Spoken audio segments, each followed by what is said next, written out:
What's up, YouTube? So I found that one of the biggest adjustments I've had to make to being married is remembering to wear a piece of jewelry, something I'm not used to doing, specifically wearing a wedding ring. My first speech after I got married was at a middle school and high school in Pennsylvania, and afterwards one of the younger students, he was only 10 years old, but ridiculously articulate, kind of preternaturally so, or precocious if you like other P words relating to children, came up to me and he was like, "Mr. Sundquist," which is just always funny when people say your last name with Mr.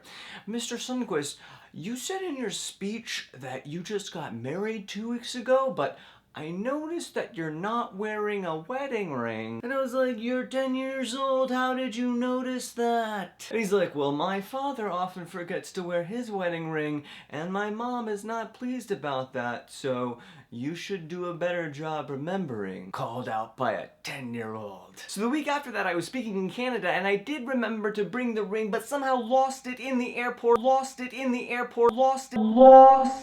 en route to my speech. Now in this case I was speaking to a corporation, but I thought if a 10-year-old could notice and call me out on not wearing a wedding ring, then definitely a bunch of adults would. So I went into this like local Canada gift shop and bought just the cheapest metal ring that I could find, which turned out to be about $15 in Canadian dollars. I don't really know the conversion rate, but I'm pretty sure that ironically, this gift shop ring actually cost more than my real wedding ring. Yes, my friends, and I say this with absolute economic efficiency pride, my wedding ring cost $9.99 plus free shipping on Amazon.com. Because when I say I buy everything, I really do mean everything on Amazon.com. But as far as the cost of the ring, I chose to buy a titanium ring, which actually only costs $10. Because here's the thing, like precious metals, expensive jewelry, these are based basically on the premise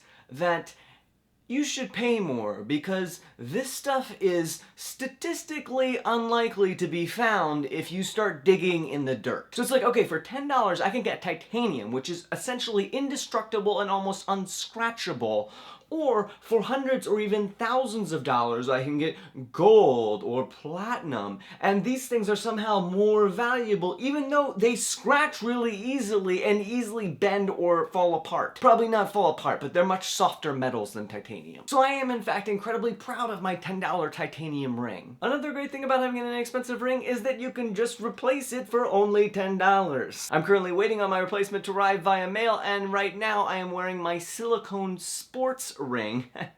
Yes, which I have purchased. Also, it costs more than my actual $10 titanium ring.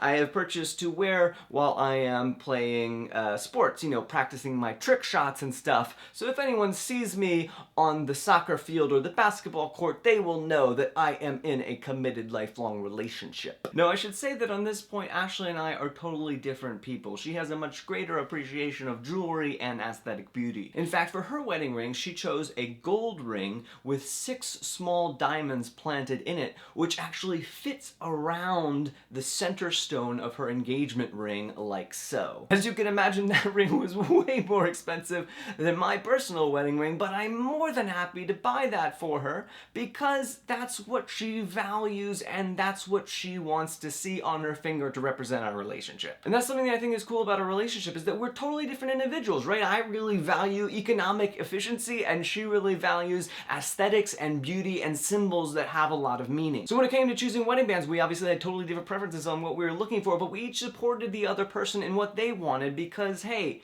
what more could you possibly want in a relationship than to be supported and to support another person in their individual needs? AMPUTEE